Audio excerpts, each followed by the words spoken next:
We're living right now in a time of rapid social change and cultural confusion.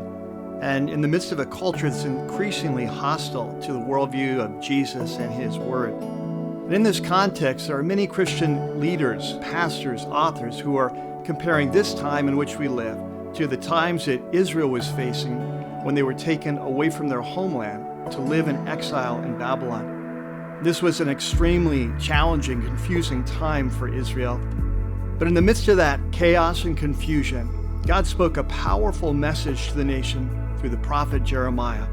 What he said was they needed to start praying and to seek the peace and prosperity of this pagan nation in which they were exiled, because God said, if the city prospers, you too will prosper.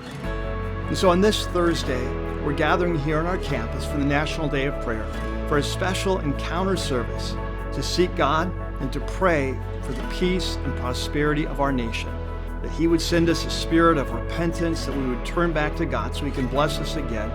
We want to pray for the church in America, that we would wake up, and as Jesus said to the church in Revelation, that we would strengthen what remains so that we can be salt and light in the midst of our culture.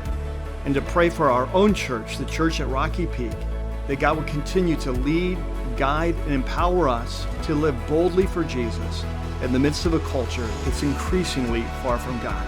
So I hope you will join us this Thursday for a night of worship and prayer as we seek the peace and prosperity of our nation and the advance of his kingdom.